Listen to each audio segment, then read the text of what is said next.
সেনাবাহিনী বহির্বিশ্বে শান্তিরক্ষা মিশনে একটা বিশাল আকারের সুনাম বয়ে নিয়ে আসতেছে। এই সুনামকে ধ্বংস করার জন্য, ভারতকে খুশি করার জন্য এবং ভারতীয় এজেন্টের রয়ের সহযোগিতায় পাদুয়ার যুদ্ধ, বড়ইবাড়ির যুদ্ধের প্রতিশোধ নেওয়ার জন্য এই সুশৃঙ্খল বাহিনী বিডিআরকে ধ্বংস করেছে এবং চৌকস সেনা অফিসার ৭৪ জন তাদেরকে নির্মমভাবে পরিকল্পিতভাবে হত্যা করা হয়েছে।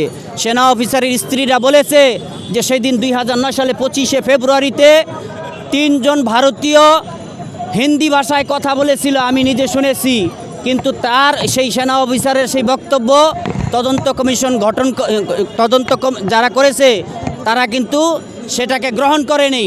বর্তমানে স্বাধীন তদন্ত কমিশন হয়েছে, কিন্তু স্বাধীন তদন্ত কমিশনকেও কাজ করতে দেওয়া হচ্ছে না, কারণ সরকারের একটা সুইপার থেকে বিভাগীয় কমিশনার পর্যন্ত প্রত্যেকটা খাদে ভারতীয় এজেন্ট এবং আওয়ামী লীগের এজেন্টরা ঘাপটি মেরে বসে আছে। কিছুদিন আগে দেখছেন আপনারা সচিবালয়ের মধ্যে আগুন লাগানো হয়েছে, এটাও পরিকল্পিতভাবে আগুন লাগানো হয়েছিল।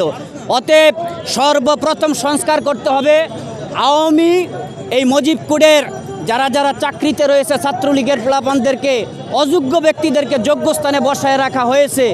আজকে বাংলাদেশের একজন ডিসি ইংলিশে বক্তব্য দিতে পারে না, তারা ছিল ছাত্রলীগের এই নিয়োগপ্রাপ্ত।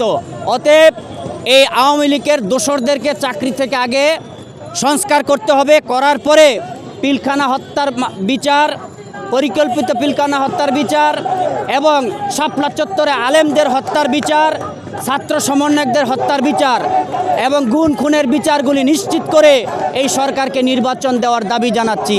আমি সাবেক বিডিআর সদস্য ৭৪-৮-৩৫, আমার সিপাহী নাম্বার ৬৮ ব্যাস। আজকে আমরা অনেক বিডিআর সদস্য এখানে আসছি ছাত্রদের সাথে একতা পোষণ করে, এবং আগামী ৯ তারিখে আমাদের যে সকল সাথী ভাই বিডিআররা যাদেরকে পিলখানা হত্যা মামলায় সাজানো মামলা দিয়ে তাদেরকে আজও পর্যন্ত জেলখানায় বন্দি করে রাখা হয়েছে, তাদের মুক্তির জন্য আমরা ছাত্রদের সাথে আলোচনা করতে আসছি।